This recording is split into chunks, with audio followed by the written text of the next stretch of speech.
Hello and welcome back to the Talking Wolves podcast for another podcast, unfortunately following another defeat for Wolves. It's 5 on the bounce in the Premier League for Vitor Pereira and the club. Unfortunately, it's not looking great, but we'll try and dissect it as much as we can, trying to be rational as we can as well as always. My name is Dave as a party, delighted to have alongside me today Mr. Jord and Russell. Just the two of us today, Jord, but I'm sure it'll be a good one nonetheless. How you been keeping?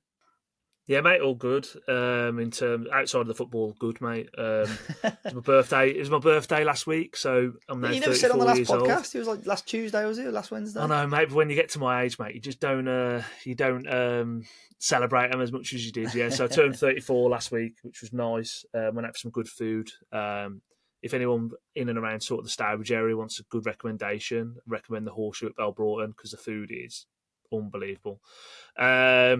Played a bit of golf as usual as well. No surprise there, as per. And settled in nicely on Saturday to watch the game on my stick. And I left after 7. I turned it off after 70 minutes. It was that bad, and went down the first for a Desi. So it's like I say, we're trying to be rational about it all. I think there's no point just coming on here and just screaming hyperbole without any sort of structure and whatever. And this is the first time I've actually made notes for a podcast. We usually do it all off the cuff.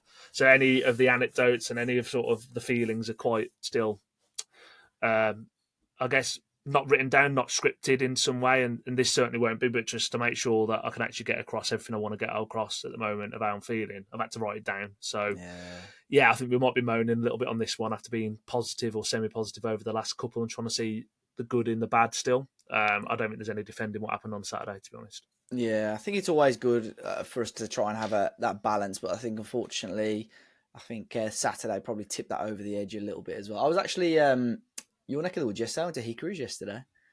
Oh, nice.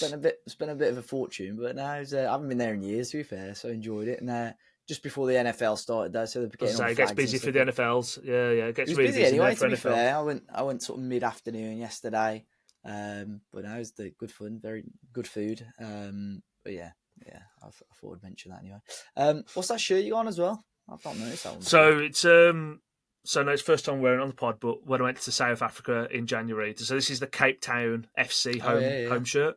Yeah, nice. So so I've got the home and the third kit because again over there, because they're made by Umbro, obviously they're the two teams in South Africa.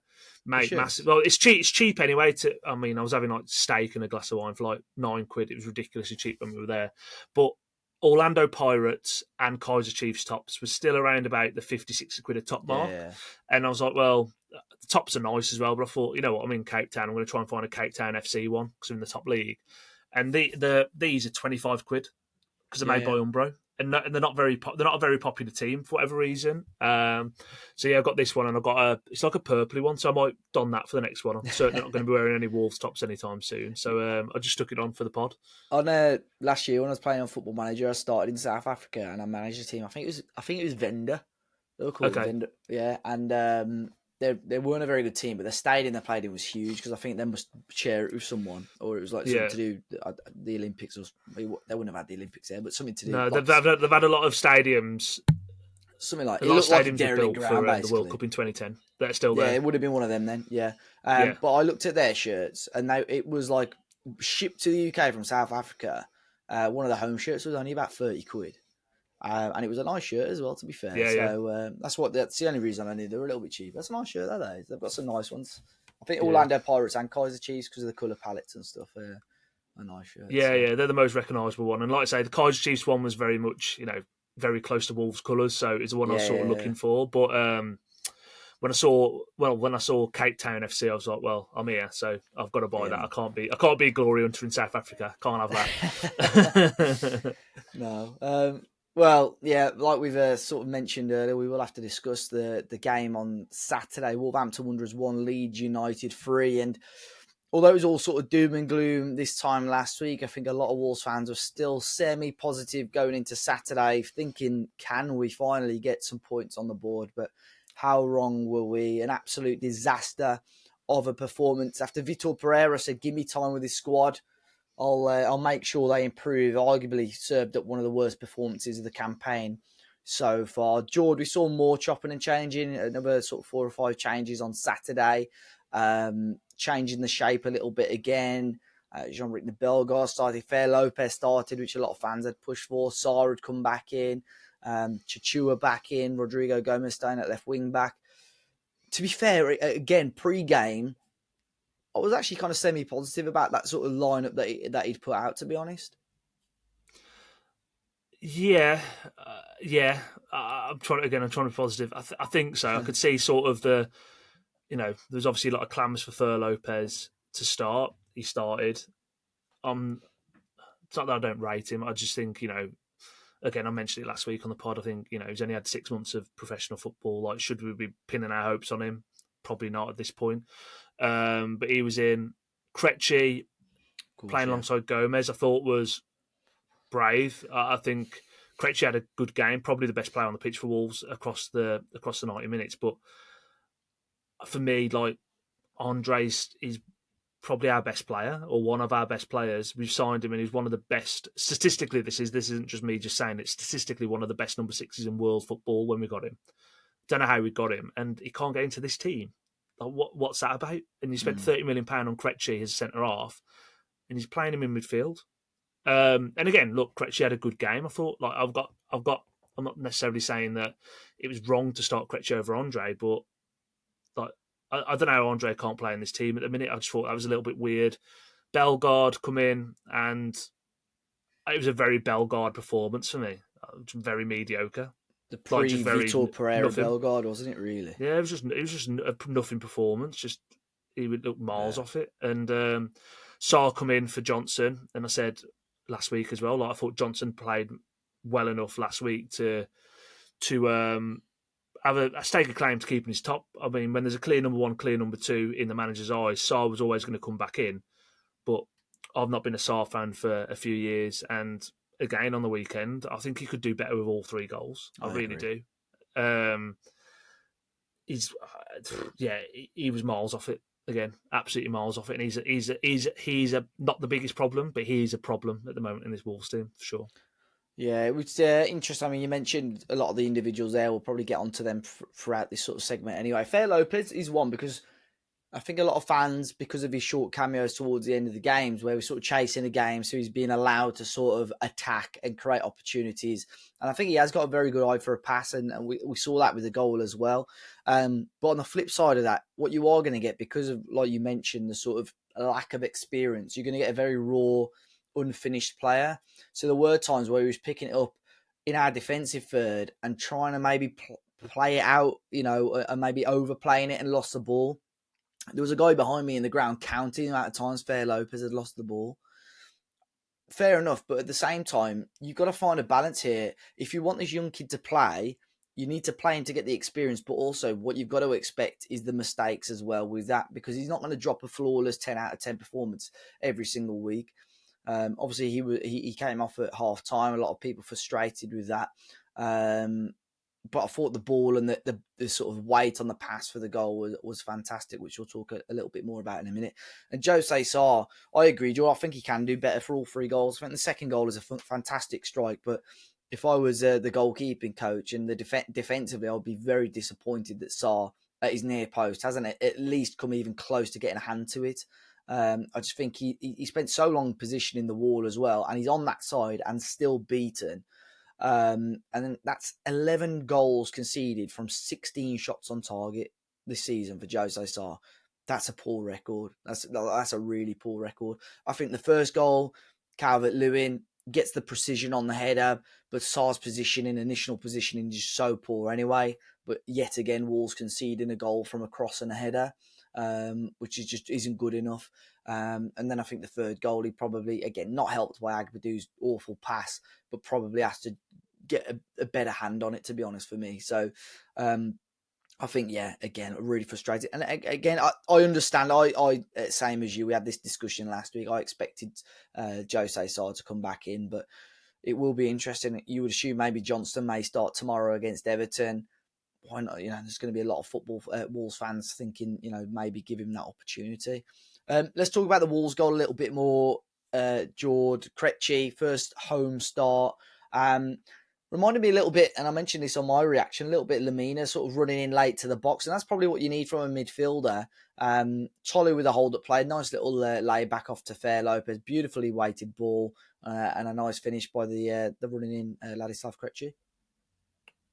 Yeah, he took it well, and that's what I mean. Sort of, he was the best player on the pitch.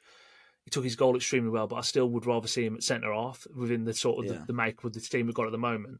Where you mentioned about Fer Lopez giving the ball away a little bit in that first half, the reason why Fer Lopez was doing that as well is because we're playing 20, 30 yards deeper than you want someone like Fer Lopez anyway with his ability. Because he's obviously trying to play those balls, but there's certain times and where he was picking the ball up once we went 1-0 up. It was quite frankly embarrassing, the negative mindset and attitude of the team to go in and sit him. But Lopez showed what he could do with that ball to Krejci. It was a fantastically weighted ball. He can unlock defences. It's stuff that we know and what we've seen in these small bursts from Fer Lopez at the moment. I'll say Krejci took his goal well. So you can't really say anything about that. But I think what happened after that goal is just nothing short of embarrassing from Wolverhampton Wanderers in terms of, I thought it was weak as piss from the manager. And again, I'm a Vitor Pereira fan, but I've made notes about what I want to say about that. First of all, weak as piss mindset of just, we've gone 1-0 up again at home to promote the team and sat in and give them respect and allowed them to sort of get a foot in the game and take control of the match. It's like 1-11 on paper, we're a better team than them. And I know that, and I want to sort of say at this point though, Leeds were well worth the win. Leeds were brilliant. I thought, they showed a lot of bravery. I think we helped them, but they showed a lot of bravery to take the game to us and how they basically put us away in the first half. Credit to Leeds United, because I know there'll be fans of Leeds that'll be watching this as well. But we talk about the ineptitude of Wolves and Wolverhampton Wanderers. I felt like that on Saturday was worse than Ipswich Town last year. Genuinely, I was disgusted, and I mean, I've got the luxury of I watched it at home. We'll talk about my reasons why I'm doing that at the moment as well a bit later on the podcast.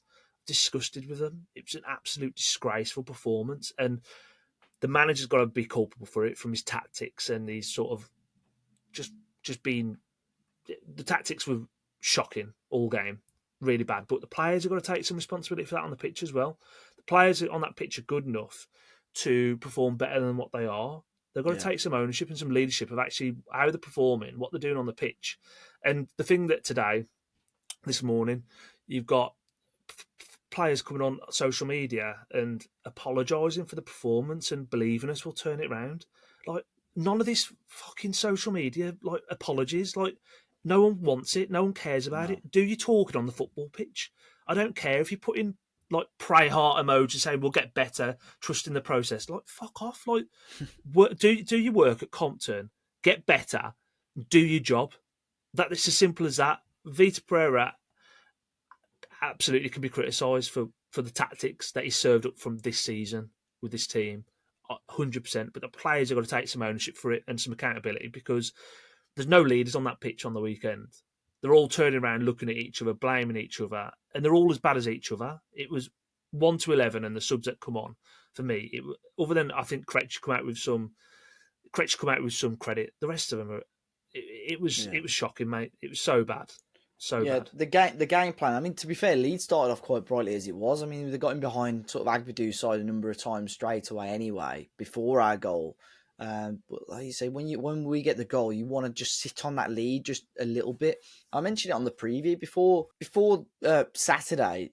The Leeds have scored once all season, and there were fans sort of saying to me, I did previews with fans. I said could be 2-1 either way, and they said, we won't score 2 goals. They scored 3 in the first half, and that was Wolves just got to sit on that lead. And the fact that I think the Calvert-Lewin goal, the cross comes in from deep, it takes a little bit of a deflection, but still the ball is in the air for that long, and Sarr can't readjust himself, and Calvert-Lewin still wins the header. It is just frustrating. And then we're giving away cheap fouls. There were people around me, and I heard people saying it yesterday, that they didn't think the Krejci one was a foul to give the free kick. I thought it was a foul as well. And I just think Sarah's got to do better in terms of, I mean, I cannot take anything away from the strike, the precision, the power on the strike, unbelievable. But from a defensive point of view, from a Wolves fan point of view, I just think Sarah's got to get closer to it, or at least get a hand to it or whatever. But yeah, just frustrating. You mentioned about Vitor, Jord. When we get onto the questions later, we'll talk about this a little bit more. But I put a poll out on the Twitter yesterday. What is your stance on Vitor Pereira? It's got just under 1,100 votes. So put Vitor in, Vitor out, or he deserves more time. 20% of the votes said Vitor in. Nearly 40% of the votes said Vitor out. And then the other sort of just over 40% said he deserves more time. What's your thoughts on it? I mean, we haven't, obviously, the new contract was signed after last week's podcast.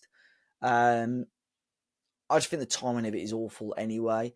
I felt that, yes, he deserves more time. I wouldn't be jumping on his back before Saturday, but to give him a 3-year contract, the timing for me is just completely wrong after he lost the first 4 games of the season. Yeah, but we've known that this contract's been coming since the summer, so they've done a lot of changes behind the scenes. Obviously, from a structural perspective, they've got rid of Matt Hobbs, they brought Domenico Tetti in. Very much it seems like Vitor Pereira's ruling the roost at the moment down at Compton, and he's brought in, it's his way or the highway, which again, I don't necessarily mind. Start of the season, I didn't necessarily mind what had happened with that. It's very much for me a back step from Fosen to go, and again, we spoke about this last week, for if this blows up in our face, Jeff Shee can say, well, it's not my fault, not my problem. Sort of, we've given him this control, he's ruined it. It's not a Fosen problem.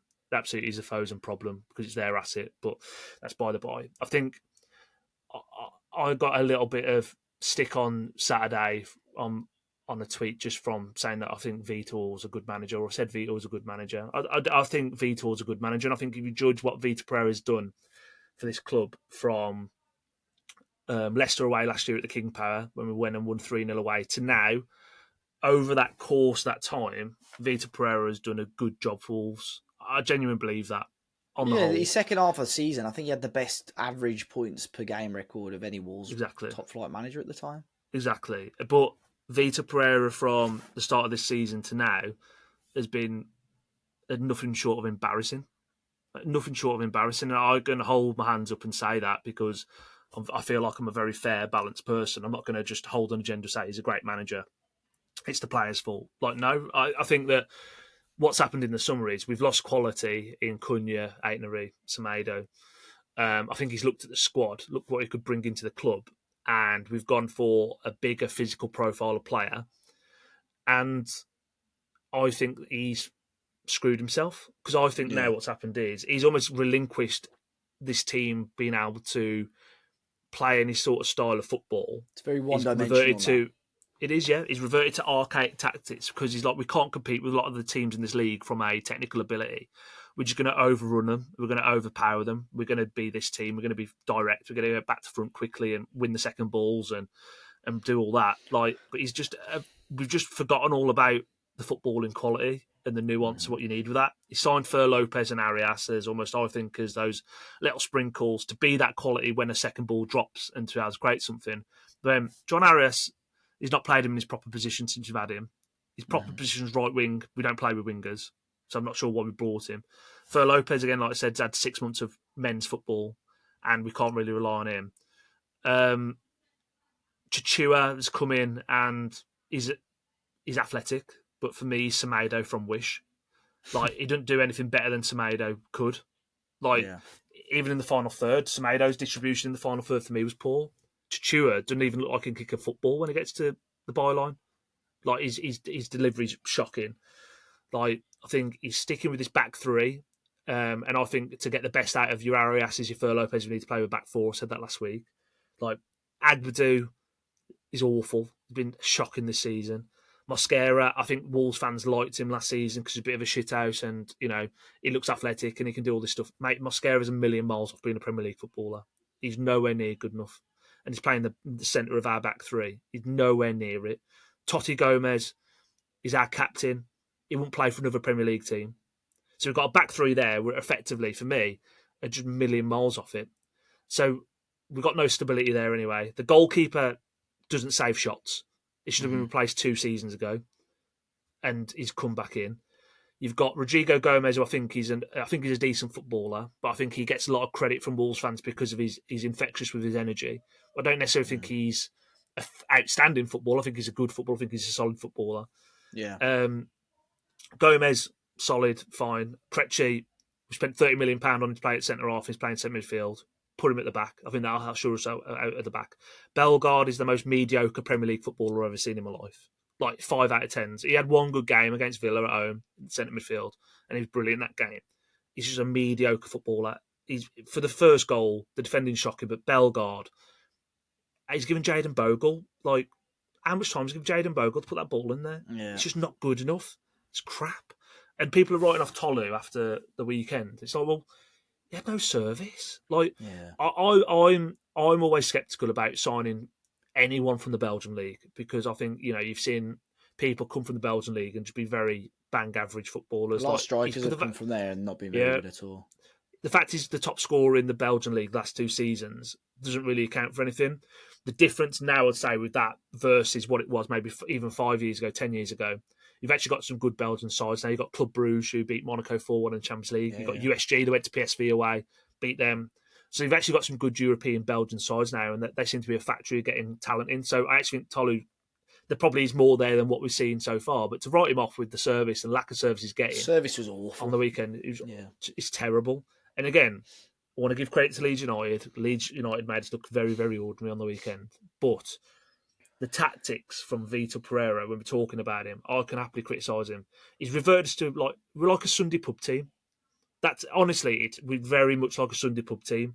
And the only person that can take accountability from picking the team and picking the tactics, because a lot of these players now, or majority of these players now are his players, is you. And then you spent money on John Arias, who's the best player in the Club World Cup, can't even start. Why is that? Like, what's that about? David Molineux, you've signed him as a left back, as your 8-3 replacement, not even in the squad. And Molineux come from AZ Alkmaar, and again, I know Wolves fans are writing him off. AZ Alkmaar fans were livid that he'd gone for the price he went for. The left back before David Molineux for AZ Alkmaar was Milos Kerkez, and AZ Alkmaar fans were saying Molineux's a better player than Kerkez was at AZ Alkmaar. Milos Kerkez now had a breakout season last season, gone to Liverpool. So you're telling me that Molineux's not good enough to play in this team? You're telling me John Arias isn't good enough to play in this team? You're telling me Andre, who's probably one of the best sixes in the world football, can't play in this team? I admit he probably can't play in this system because it's not really working at the moment. It's a system. It's a system. There will be a lot of managers that look at those playing squad and like gobble up that talent and be able to create something out of that talent. Like John Arias should be playing in this squad, or at least given more opportunity to play in this squad, because I think even he looked okay Saturday when he came on. But my gripe with Saturday was, especially in the second half, brought Jørgen Strand Larsen on, which, by the way, is going to be a big bonus for us, hopefully, over the next few weeks. But he brings Jørgen Strand Larsen on. After about 5 or 10 minutes, you could see where the second half was going to go. Just keep Jørgen Strand Larsen and Tolu up there and just keep lumping it into the box. After about 5 minutes, he should have gone to a back four straight away, because Hugo Bueno had a lot of joy on that left-hand side, but no support whatsoever. So all he had to do was either, do I think I can beat the man and get the cross in, or if not, I'm going to turn back and give it back to the centre-back again. As soon as John Arias came on, or someone of a similar quality, you're providing support on that left-hand side, and there's a little bit more of an outlet. But like you said, Chichua barely getting the ball. They obviously didn't trust his quality in terms of, the crossing ability. The long throw-ins on Saturday. Oh, Jesus Christ. If for one, if you're starting to play long throw-ins, you don't see a team in European football do long throw-ins, do you? You don't see a team pushing top 7, top 8. You've seen more teams trying to do it now, but you've got to beat the first man. You've got to get in the box. I know. It's an asset if you can hit the 6-yard box. But we don't. Yeah. We look devoid of it. There's no ideas about what we're trying to do there. Like I say, there's a few teams like Cement, like Bournemouth are now playing with long throw-ins. Arsenal tried a few yesterday. There's another team in the Premier League that are doing it at the moment. But it seems like there's a bit of structure of what they're trying to do. It's Brentford. They're trying to actually hit a target. We're just throwing the ball up in the air and going, right, let's try and win the second ball. We're just trying to cause chaos, but it's not tactical chaos. It's just, again, that's what I'm saying, pub football. Let's just put the ball in the shitter and let's hope we get a lucky break, a lucky knockdown, and we'll win the second ball and put the ball in the back of the net. I think the stick. There was a lot of stick for the Minetti substitution. He had our two best chances in the second half, to be fair. But that his second chance is what you've just described there. Ball into the box. I think it was Tolu who knocked it back down. Yeah. And Minetti struck it, albeit straight at Darlow. But that's all we were trying to do. Yeah, I agree. And I think actually if we went to a back four and you went 4-3-3 or 4-2-3-1, I think if you played a 4-3-3, I almost think that there's a little bit of an argument to play Minetti because I think he'd be a little bit more box to box. Yeah, in the three. I'm not advocating he should start, but I think if you played a 4-3, you almost would want a Minetti in there because if then you got Andre and Gomez in there as well, like Andre can just sit at the base of it all, and Gomez and Minetti can be runners and try and support the attack if and when they can. I think that's where you probably see a better version of Marshall Minetti. But he's been playing off the striker, he's been playing everywhere. Again, I don't think he's technically a good footballer. I've said that many times, but I think he can be a very effective footballer for us. And I think when he came on the second half, again, tactically and technically, the ball didn't really go to him, but he's getting on the end of things. And whether you like that or not, there's a bit of a knack to that. So I don't necessarily see this disclosure for Marshall Minetti. And he got petals on the weekend as well. I'm like, but actually, let's strip this back. The game was lost before Marshall Minetti come on the pitch. There was no need for him to get stick on Saturday, in my opinion. Yeah. So it's just people with agendas, and that's where I'm saying people could say I've got an agenda with saying Vitor's a good manager.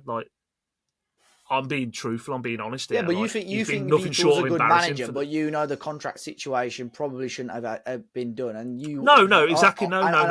And you will know in a few weeks' time if we still win this, and you will hope. I think he's a good manager. I think he's a good head coach, and that's why I would give him a couple more weeks to see what can happen. But I just think it was stupid for the club to pass. The club had. You might be right. There was probably some sort of pre-agreement that when the window's shut, throughout September, we'll look at sorting out a new contract. So it's probably further on. But a chairman with a set of bollocks would have said, hold on, let's look at the league table. Maybe we'll just leave it a little bit. Let's give it a bit of breathing space. Whether you want to say that to Vitor or not, but a good businessman or someone that can take ownership of things has to be honest to say, look, the situation we're in now is not good. So we've got to wait. You've got two perfect windows of opportunity now to review the situation that we're in. One of them's in 2 weeks' time when we've got an international break. Another one's the month after in November when we've got an international break. You've got two windows there to review where you are. The fact that you've just given your head coach a new 3-year deal, and it looks extremely likely as we speak right now, he gets moved on before Christmas, the club are once again going to look absolutely stupid. Yeah, they are, yeah. And that's what I mean. The timing of the deal, the timing of the announcement, the timing of it is all a bit weird. But I think in the summer it was pretty much done. In terms of when they're changing the structure behind the scenes as well, it was pretty much done. And he's saying there about the ownership or Jeff having a pair of bollocks, mate. He ain't got a pair of bollocks. That's what I say. He's taking a back step. He's sort of fobbing everything off. He's meeting the trust. He's trying to say, this was all Vita's ideas. We offered him players, he didn't want them. He's trying to wipe his own arse. He's trying to save his face. But again, the weekend, it seemed to turn a little bit, but it didn't turn anywhere near as much as it would have a few years ago with the toxicity of Molineux. Morgan, Moxie used to get pelters and pelters and pelters. And I'm not saying this is the right conducive thing to get results on the pitch, but they got a lot of stick for a lot less than what Jeff and Fosun are getting away with right now. The negligence towards this football club over the last couple of years has been, it's awful. It's heartbreaking. And I think, again, I'm saying from the day that Fosun walked in the door to right now, Fosun done a good job with Wolves. I actually think Fosun have done a good job with Wolves from the first day they walked into this club. What they've done over the last 2-3 years has been, they've just give up. Yeah, they've give up. They don't care. They're not going to invest in it. They don't want to put their money in the back pocket because there's no ROI on it. Business perspective, look, I get it. I get what they're trying to do from a business perspective, but you don't own a football club to make profit. I'm sorry. And if you want to keep Wolves in the Premier League and you want to keep Wolves at the top of minds of supporters globally picking you, because that's what they're trying to do, build a global brand and a global audience. If I'm little Jordan in South Africa, I'm in Cape Town, I'm 6 years old, I've got the Premier League on the TV. I ain't watching Wolves. The Wolves are fucking shit. I don't want to be a Wolves fan. I get bullied at school. So it doesn't matter. You've got to put something good out on the pitch. it's like, it's stupid. You can say we want global awareness, again, business perspective, completely understand, completely get it, but come off it. Like, just you're neglecting your asset on the football pitch. I think, and at some point, and soon they're not going to have an asset in the Premier League. no, The way it's going, that's what I mean. I think what you said and then earlier no one just will watch then it. was yeah. I think what you said earlier is right. I think people will still have to find a balance where you can still appreciate Fosun for what they've done, because arguably, you know, they were the ownership. They really, the way they pushed the club initially, you know, gave us some of our best moments of the modern generation, getting into Europe. You know, great runs with Nuno. But like you said, I felt this, and I think pardon the pun, the penny dropped for me over the weekend in the fact that I'd left that ground and I felt like the emotion and the energy and everything would sucked out of me, and I couldn't figure out why. It's easy to say because we're playing crap football, but I think it is because of their lack of sort of understanding, their lack of emotion towards the fan base and the club at the moment is why a lot of people are feeling this way, and why a lot of fans that had a season ticket for many years gave up.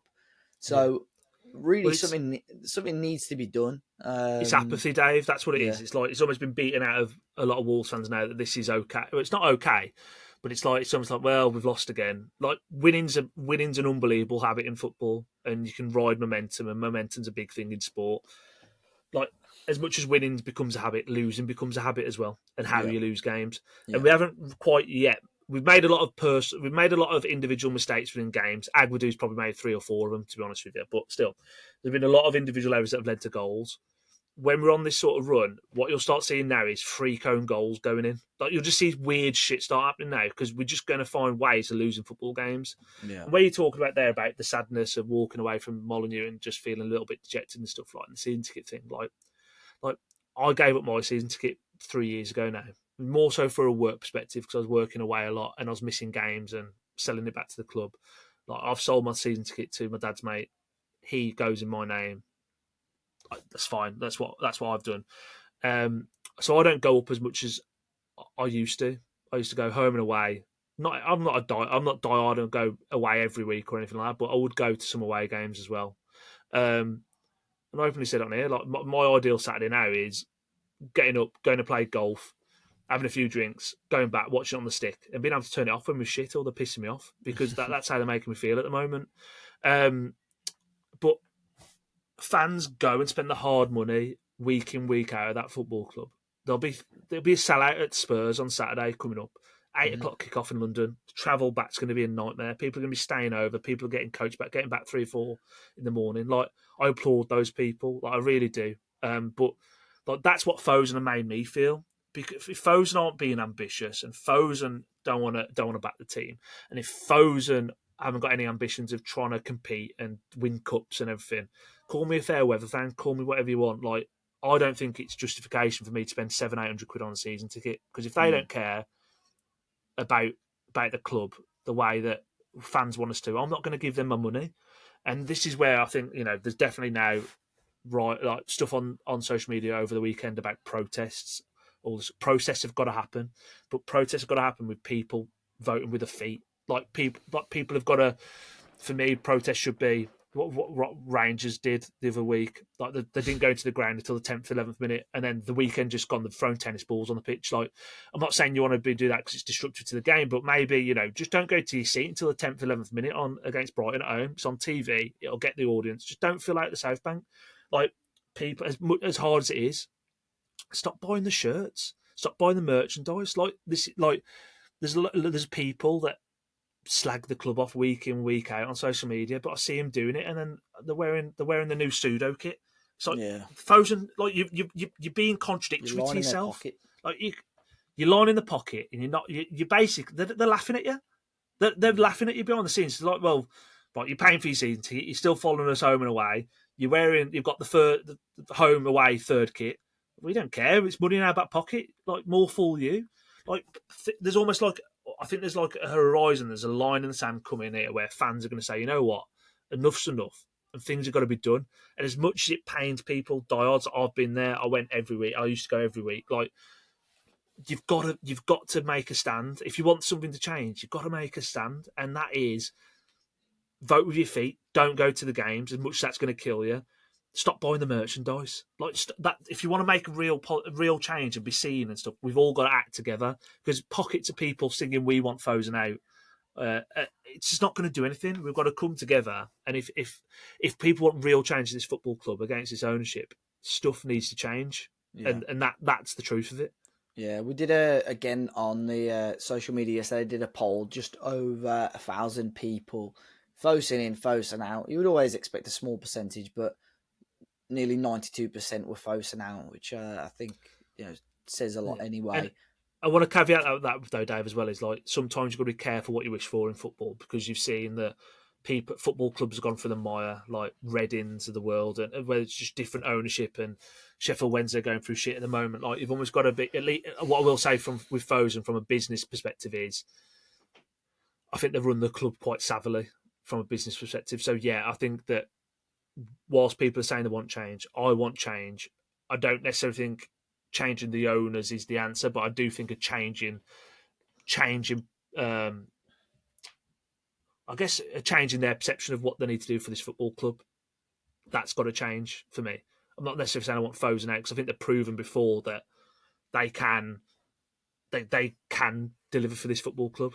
And those first few years, they've proven it.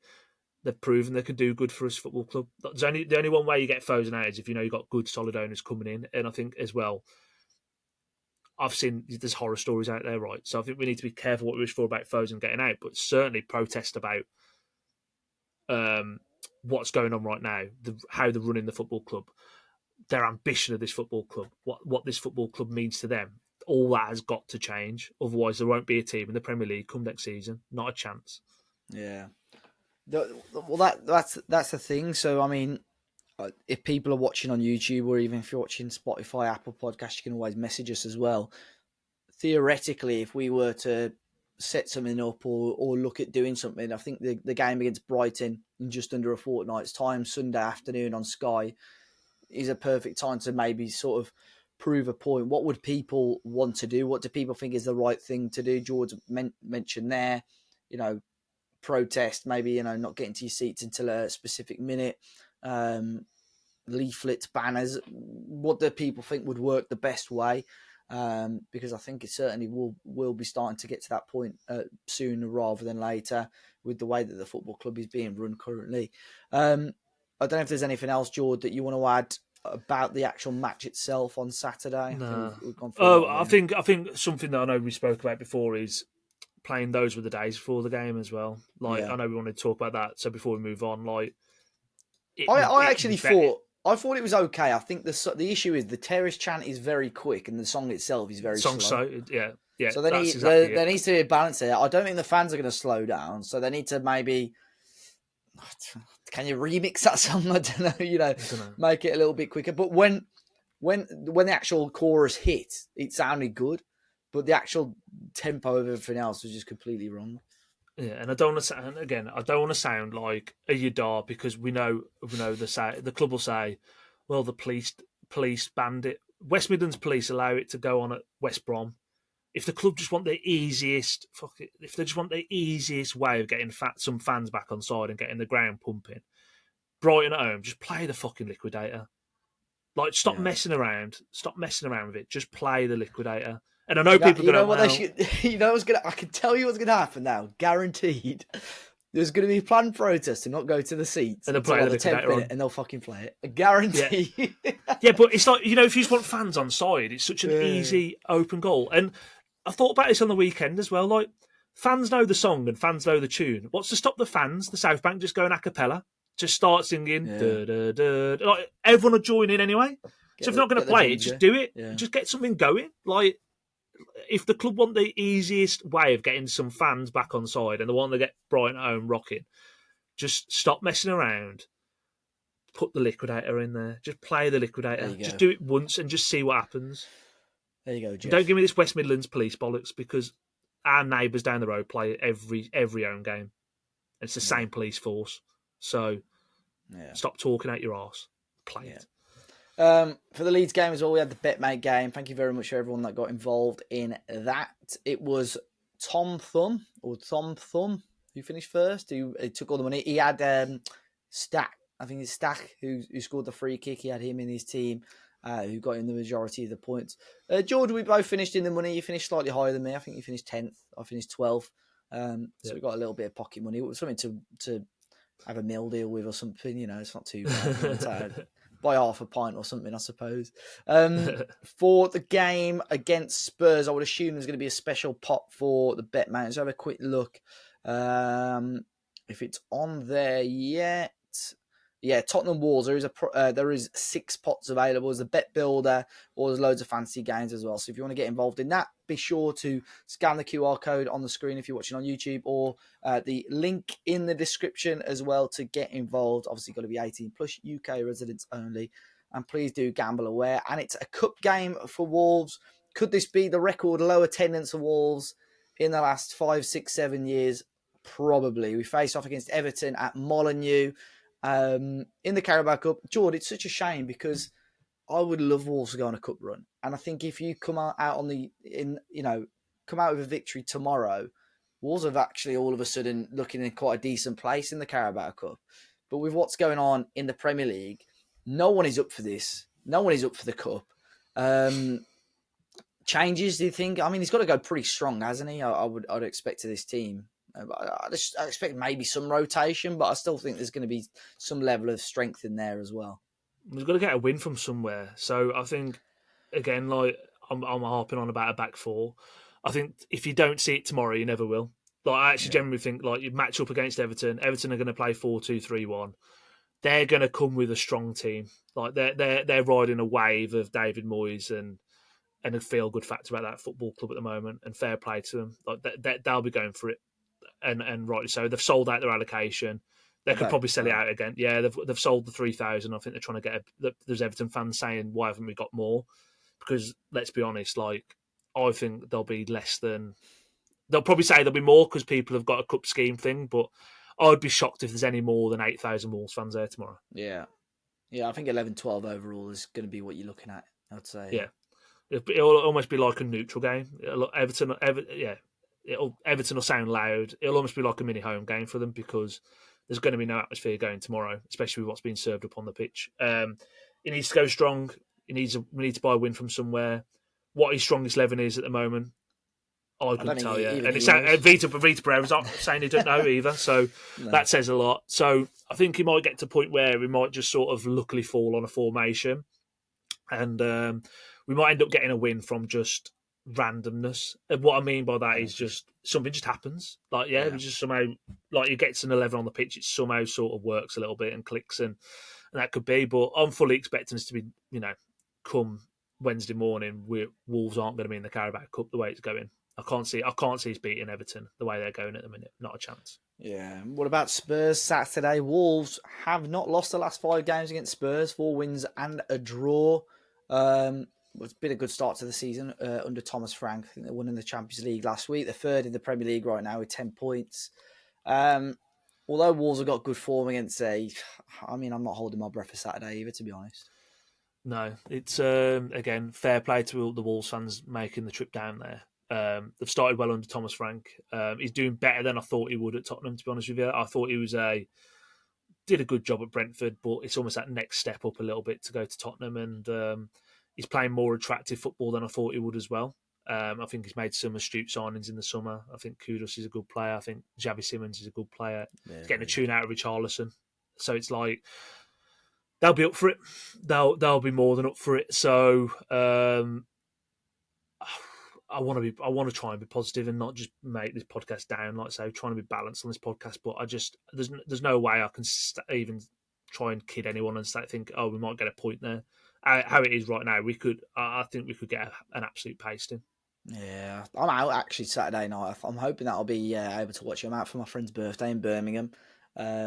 So yeah, we'll see how it goes. But I hope that I can be out celebrating a win. But who knows? It's going to be a very tough game. Spurs in good form. Obviously, we'll have the full match preview later on this week on the YouTube channel as well.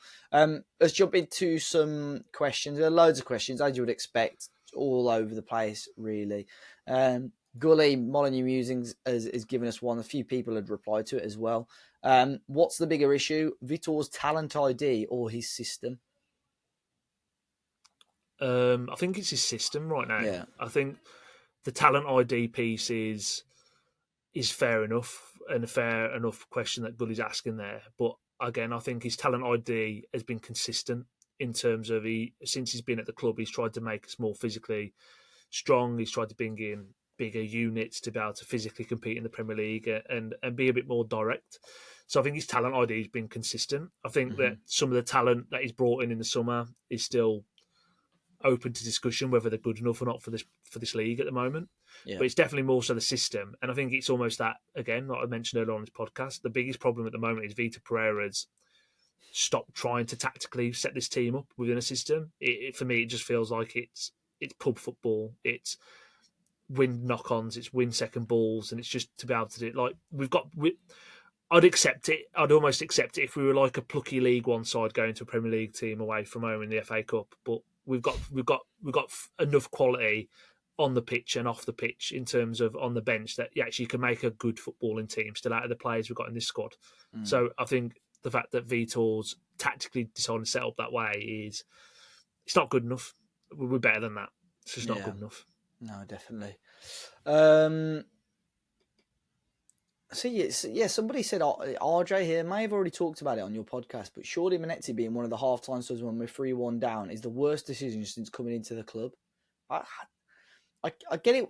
I get why people are frustrated with it, but I just don't actually think his cameo was as bad as people are making out there. It's what I said to you before, though. I think if you go to a 4, Manetzi almost comes on then because he's running again. I know this is why his running stats will be up there, but he would cover a lot of grass for you. So if you're playing with a 4, he almost gives you that little bit of security and a comfort blanket that he can make up space for where people are making runs or whatever that could be. But is it an inspiring substitution when you're 3-1 down at home to Leeds when you've got John Arias sitting next to him? No, it's not. I'm not even going to pretend it is, but. Yeah, Manetzi was far from being a problem on the weekend. There's bigger issues from minute 1 to minute 90 than Marshall Manetzi coming on the pitch at half time for me. Yeah, I agree. Andrew Hadfield, Jord, are you going to Dublin next week? This may be his best chance to see a win for a while. What's talking about the American football, is it? Yeah, I'm going. Yeah, so I am going. Minnesota Vikings are playing Pittsburgh, Croke Park. So I'm actually getting the first flight out of Birmingham on Sunday, 6:00. So I'm going with Emma. It's my birthday present. So we're having a night in Dublin, watching the game. Minnesota actually won 48-10 yesterday as well. So they're flying at them. Well, the 2-1, but yesterday was a really good result. Gave me a bit of satisfaction after how shit Wolves are that at least my NFL team are actually decent. But I'm going. I'm looking forward to it. And then Minnesota are playing in London the week after. But I'm not going to that one. But I'm going to the week after that in London at Tottenham Ground for New York Jets versus the Denver Broncos with my mates back here. So I've got some NFL coming up. What do the American fans think of that though? Having like a big batch of fixtures being played abroad, or is it just always been a thing? No, it's not really. Like it started off in London about 12 years ago now. They started having one game, then one game became 2 games, then 2 games become 3. So they have, I think this year there's 3 London games, there's a Dublin game, there's been 1 in Brazil, there's 1 in Spain, there's 1 in Germany. And this is where like this debate about the Premier League going overseas and stuff, I'd be the most hypocritical bloke on the planet to say, no, they can't do that with the Premier League. Like, because I've had the ability and I've had the joy of watching Minnesota play here a few times and gone and watched other games. So I think the Premier League, it's going to happen at some point, whether people like it or not. Because I think aren't Barcelona playing Villarreal in Miami this year? Something like that, yeah. So like, I think there's a lot of money to be made into it. Like, I don't want to see any Wolves games going abroad, but the reality is I'd be a massive hypocrite to say it can't. Or I'm against it because I've benefited from it from an NFL perspective. Yes, so Matt Hardiman, I've seen this shout a couple of times. With relegation almost certain, would the only positive this season to be beating Derby's points record? I think whether as bad as Wolves are and whether we get relegated or not is another thing. I'm fairly confident that we will have above 12 points, Jord. I hope so. One of my mates is a Derby season to get older as well. So every year there's a team that are like struggling. Like last year was Southampton. He was texting me. I had messages from him like last Christmas time going, the record's going to go, the streak's going to be over. And then obviously when they go above him, he's like, oh, another year. So Derby fans can't wait for someone to beat that record. But again, I think we're more than good enough to get that many points, to be honest with you. And call me crazy. Like the only positive at the moment is there are still 33 games to go. Like, Yeah. if that Leeds game was in mid-February, we'd be absolutely fucked. Pardon my French, but the only solace I've got at the moment is we've got enough games to turn it around. Yeah, there's a lot of shouts of things that we've already discussed on the podcast. Adam Robinson, only the liquidator can save us this season, so he's with you on that one, Jord. He also thinks that is an open goal for the liquidator. A lot of shouts of back four as well, saying that they're sick or they're bored of the back five. So it depends on the players that we've got as well. Luke Fletcher, do you think Sam Johnson should be given a run of games to prove himself as number one? I think he'll start against Everton, and for me, if he has a good game against Everton, I would start him on the weekend because I think, again, I'm not saying he's any sort of upgrade on Jose Sarr, but we know what Jose Sarr is going to give you and offer you. And he's not been good enough. And again, there's bigger problems in the team than Jose Sarr, but he's still a problem. And if Sam Johnson has a good game against Everton, I would start. I think he played well against Newcastle as well. I'd give him the gloves for a bit. But yeah, I mean, I was looking as well at the teams that had lost their first 5 Premier League games of the season. So you got Portsmouth in 09-10. They had a points deduction. They went down, I believe. Southampton 98-99, 5 defeats. I think they went down. Norwich 21-22. I'm fairly certain they went down. Luton 23-24. Ourselves, Crystal Palace 17-18, lost their first 5, and they didn't score in the first 5 either, Jord. That was the year, I think, with De Boer, and then they got Hodgson in after the 4 games. And then Sunderland 05-06 had lost their first 5 as well. I'm sure 2 of them had stayed up though. I think it was that Sunderland team because I think it's when Roy Keane. I think it's when Roy Keane 17th came in. They finished. Yeah, I think. Roy Keane came in and kept them up. Yeah. So doesn't bode. I mean, look at those other teams. Portsmouth pretty much doomed with that points deduction anyway. 98-99 was a little bit before my time, so I don't know how good that Southampton or how bad that Southampton team was. And Norwich and Luton were pretty poor sides anyway coming up. Yeah. So what gives me hope is that because we are in quote unquote established Premier League team, does that give us a little bit of hope that we can claw it back? Who knows? But obviously Wolves need to start on Saturday really to kick on, hopefully get the season going. Again, a lot of questions about players that haven't had game time. Emmanuel Agbadou, I think, Jord, the probably consensus is that maybe he needs a little bit of time out of the squad. He's a liability at the moment. So I think I said last week on the podcast, the Agbadou of last season was the best centre-half we've had at the club since Willy Bolly, for me, in terms of that prime Willy Bolly version. So the player is there, but right now he's a detriment to the team. So you've got to take him out.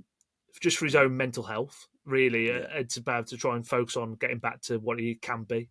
And Agbadou on top form is a starter for us, but he's miles off it at the minute. Santi Bueno is probably wondering what he has to do to get into this team. Doc as well. He's playing in Doc's position. Doc wasn't even in the squad. And I think Vitor made a comment saying who else about Muller, Wolfer and Doc. And he said, well, who else am I meant to drop out of that squad? So... Yeah. We'll wait and see. If there's any rotation tomorrow against Everton, it'll be interesting to see who does come in, and then on Saturday who is given that opportunity as well when we face off against Tottenham. But Jord, thanks for jumping on today. I've enjoyed it nonetheless, despite us talking about negative Wolves things. Obviously, where can people find you if they wish? At JordRuss7 on Twitter or Instagram. No problem. I'm at Dave as a party everywhere. We're at Talking Wolves everywhere as well. Make sure you get involved in the Betmate game Saturday evening as Wolves face off against Tottenham.